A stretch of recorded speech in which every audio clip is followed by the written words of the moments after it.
Hey, y'all. You know what time it is. Woo! Get into it! Get into it! Yes! We are back with Storytime with Chris. How's everybody doing? Whew. Y'all, if y'all have never tried this stuff, it's a bit pricey, but it's definitely delicious and worth it. Yerba mate is wonderful. It is a Brazilian root plant. It is a green tea, and it is very delicious. I don't often drink them, but when I do, they send me, okay? Darling, you send me. Darling, you send me. Darling, you do. So much you do. Darling, you do.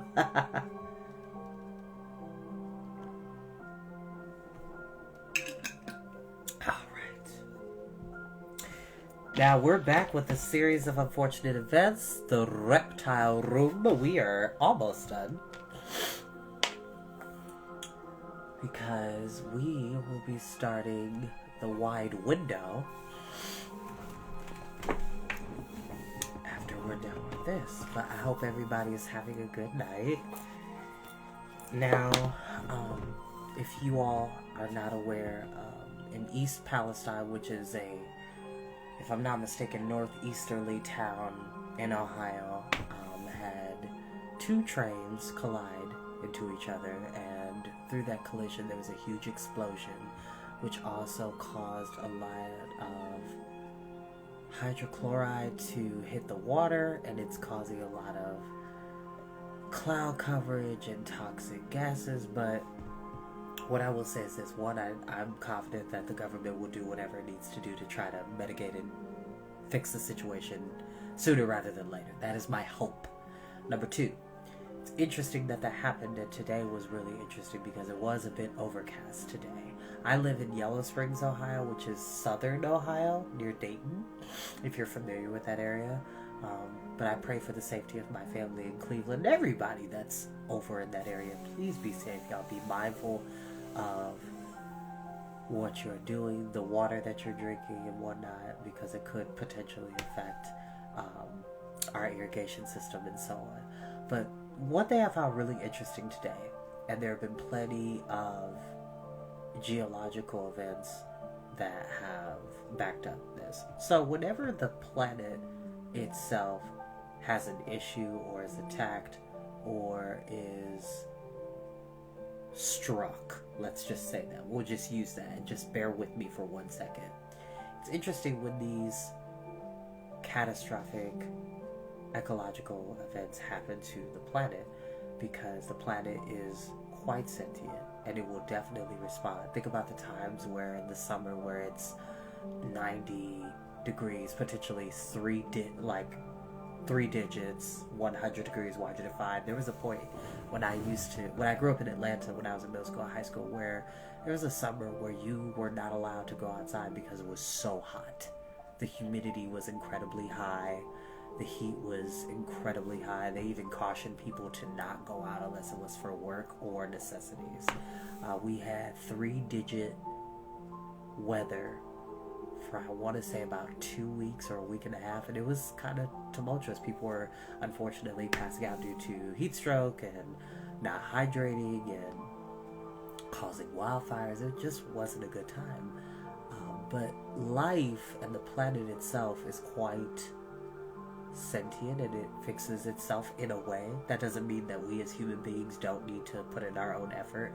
But today I find it interesting because there is a cloud over Ohio to a point where the spill happened.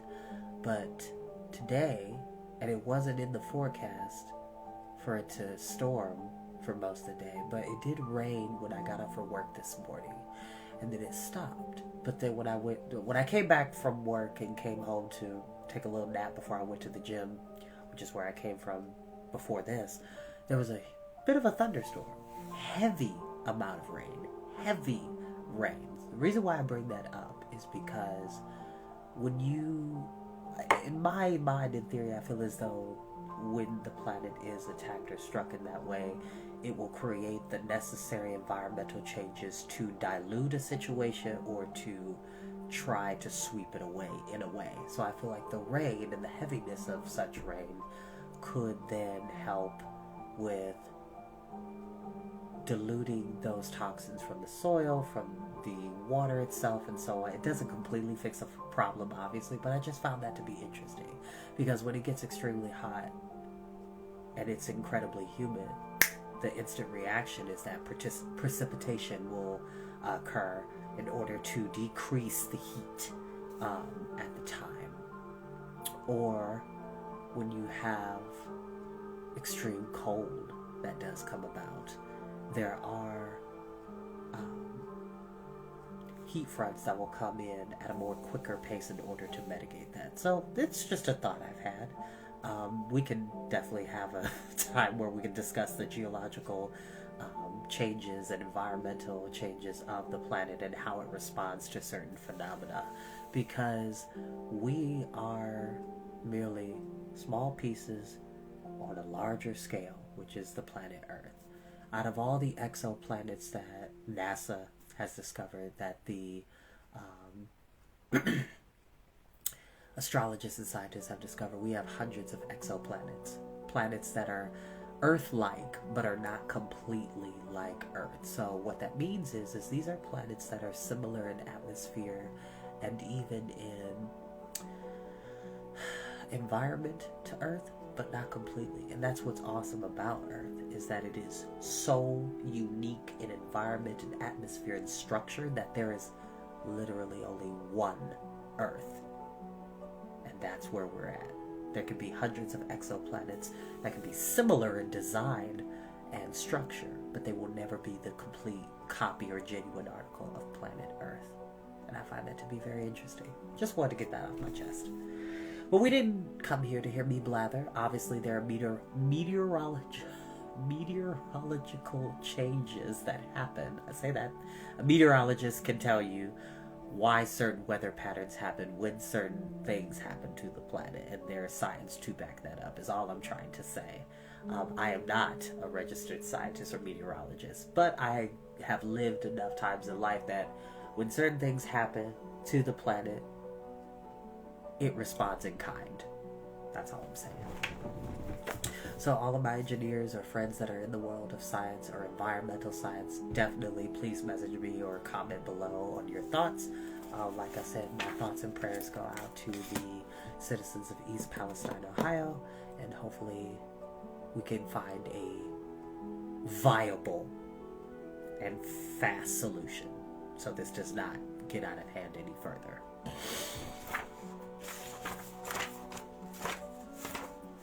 That is my wish. Okay. Now, the last time we were here, Stefano, aka Count Olaf, tried to go to the pier to get on the Prospero to go to Peru to do away with the Baudelaire orphans and try to steal their fortune. And just in the nick of time, a bolt out of the blue, Mr. Poe's car slams into the Jeep, and his car is totaled. And he, by cosmic irony, by situational irony, I should say, saves the kids from being taken away with Stefano. And so now we're going to see what happens when they come back to the house. And we're going to find out how this plot unfolds. Chapter 8. While the Jeep sputtered ahead of them, the Baudelaire orphans trudged back toward Uncle Monty's house, the scent of horseradish in their nostrils and a feeling of frustration in their hearts.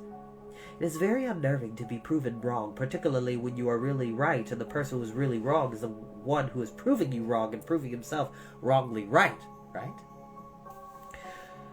don't know how he got rid of his tattoo, Klaus said stubbornly to Mr. Poe.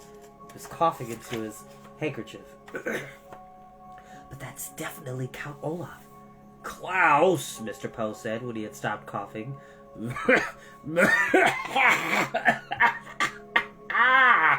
This is getting very tiresome, going over this again and again. We've just seen Stefano's unblemished ankle. Unblemished means... We know what unblemished means, Klaus said, watching Stefano get out of Uncle Monty's Jeep. and walking quickly into the house. Without tattoos. But it is Count Olaf. Why can't you see it?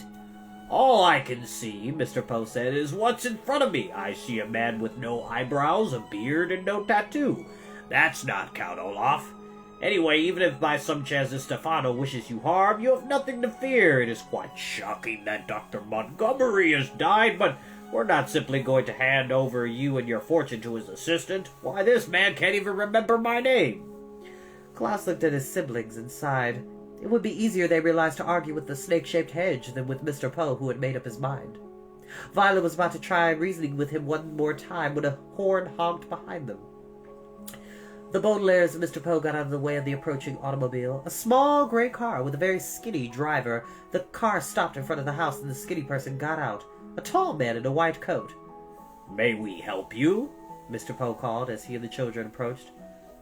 I am Dr. Lucafont, the tall man said, pointing to himself with a big solid hand. I received a call. There's been a terrible accident involving a snake.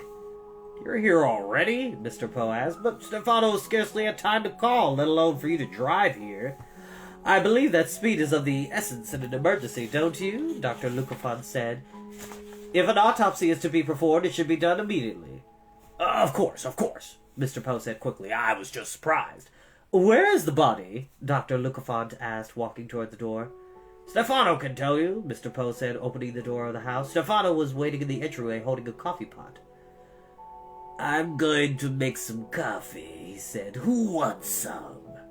I'll have a cup, Dr. Lucafont said. Nothing like a hearty cup of coffee before starting the day's work. Mr. Poe frowned. Shouldn't you take a look at Dr. Montgomery first? Yes, Dr. Lucafont, Stefano said. Time is of the essence in an emergency, don't you think? Yes, I suppose you're right, Dr. Lucafont said. Poor Dr. Montgomery is in the Reptile room, Stefano said, gesturing to where the Baudelaire's guardian still lay. Please do a thorough examination, and then you may have some coffee. You're the boss, Dr. Lucafont said, opening the door of the Reptile room with an oddly stiff hand. Stefano led Mr. Poe into the kitchen, and the Baudelaires glumly followed. When one feels useless and unable to help, one can use the expression feeling like a fifth wheel. Because if something has four wheels, such as a wagon or a car, there is no real need for a fifth. As Stefano brewed coffee for the adults, the three children sat down at the kitchen table where they had first had coconut cake with Uncle Monty just a short time ago. And Violet, Klaus, and Sonny felt like fifth, sixth, and seventh wheels on a car that was going the wrong direction, toward Hazy Harbor and the departing Prospero. When I spoke to Dr. Lucafont on the phone, Stefano said, I told him about the accident with your car. When he is done with the medical examination, he will drive you into town to get a mechanic, and I will stay here with the orphans. No, Klaus said firmly. We're not staying alone with him for an instant. Mr. Poe smiled as Stefano poured him a cup of coffee and looked sternly at Klaus. Klaus, I realize you're very upset, but it is inexcusable for you to keep treating Stefano so rudely. Please apologize to him at once. No! Klaus cried. That's quite all right, Mr. Yo, Stefano said soothingly. The children are upset over Dr. Montgomery's murder, so I don't expect them to be on their best behavior. Murder? Violet said. She turned to Stefano and tried to look as if she were merely politely curious instead of enraged. Why did you say murder, Stefano?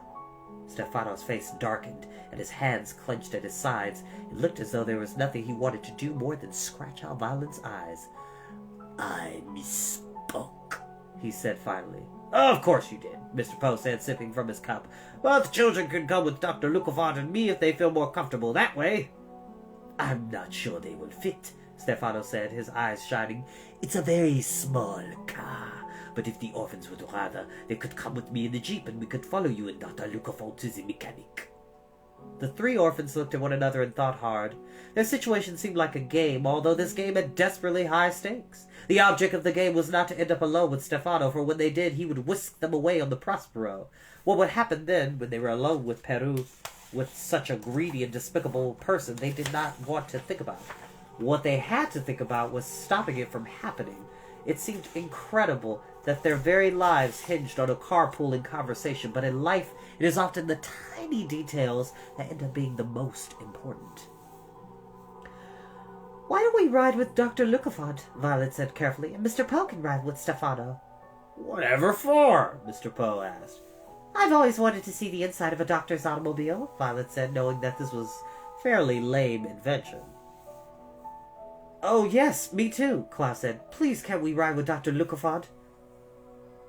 I'm afraid not, Dr. Lucafont said from the doorway, surprising everyone. Not all three of you children, anyway. I have placed Dr. Montgomery's body in my car, which only leaves room for 2 more passengers. Have you completed your examination already? Mr. Poe asked. The preliminary one, yes, Dr. Lucafont said. I'll have to take the body for some further tests, but my autopsy shows that the doctor died of snakebite. Is there any coffee left for me? Of course, Stefano answered and poured him a cup. How can you be so sure?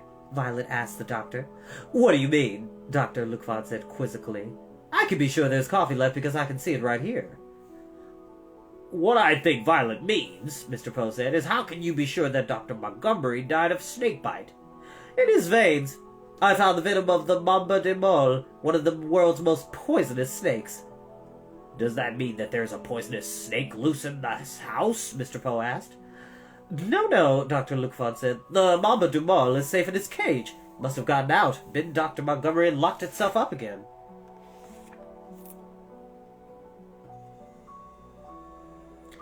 It bit Dr. Montgomery and then locked itself back up in the cage. Okay. When you get older, this is the look, kids, when you give to somebody who says something that doesn't make it make sense. Okay. What? Violet asked. That's a ridiculous theory. A snake cannot operate a lock by itself. Perhaps other snakes helped it, Dr. Lucafont said calmly, sipping his coffee. Is there anything out here to eat? I had to rush over here without my breakfast. Your story does seem a little odd, Mr. Poe said. He looked questioningly at Dr. Lucafont, who was opening a cupboard and peering inside. Terrible accidents, I have found, are often odd, he replied. It can't have been an accident, Violet said. Uncle Monty is... She stopped. Uncle Monty was one of the world's most respected herpetologists. He never would have kept a poisonous snake in a cage. It could open itself. If it wasn't an accident, Dr. Lucafont said, then someone would have had to do this on purpose. Obviously, you 3 children didn't kill him, and the only other person in the house was Stefano. And I, Stefano added quickly, hardly know anything about snakes. I've only been working here for 2 days and scarcely had time to learn anything. It certainly appears to be an accident, Mr. Poe said. I'm sorry, children. Dr. Montgomery seemed like an appropriate guardian for you. He was more than that, Violet said quickly. He was much, much more than an appropriate guardian. That's Uncle Monty's food, Klaus cried out suddenly, his face contorted in anger. He pointed at Dr. Lucafont, who had taken a can out of the cupboard. Stop eating his food! I was only going to have a few peaches, Dr. Lucafont said, with one of his oddly solid hands. He held up a can of peaches Uncle Monty had bought only yesterday. Please, Mr. Poe said gently to Dr. Lucafont. The children are very upset. I'm sure you can understand that. Violet, Klaus, Sonny, why don't you excuse yourselves for a little while? We have much to discuss, and you're obviously too overwrought to participate. Now, Dr. Lucafont, let's try and figure this out. You have room for 3 passengers, including Dr. Montgomery's body, and you, Stefano, have room for 3 passengers as well. So it's very simple, Stefano said. You and the corpse will go in Dr. Lucafont's car, and I will drive behind you with the children. No, Klaus said firmly. Baudelaires, Mr. Poe said just as firmly. Will you 3, please? Excuse yourselves. Affoop! Sonny shrieked, which probably meant no. Of course we will, Violet said, giving Klaus and Sonny a significant look, and taking her siblings' hands, she half led them, half dragged them out of the kitchen. Klaus and Sonny looked up at their older sister and saw that something about her had changed. Her face looked more determined than grief-stricken, and she walked quickly as if she were late for something. You will remember, of course, that even years later Klaus would lie awake in bed, filled with regret that he didn't call out to the driver of the taxicab who had brought Stefano into their lives once more. But in this respect, Violet was luckier than her brother, for unlike Klaus, who was so surprised when he first recognized Stefano that the moment to act passed him by, Violet realized as she heard the adults drone on and on that the time to act was now.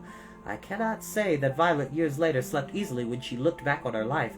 There were too many miserable times for any of the Baudelaires to be peaceful sleepers, but she was always a bit proud of herself that she realized she and her siblings should in fact excuse themselves from the kitchen and move to a more helpful location.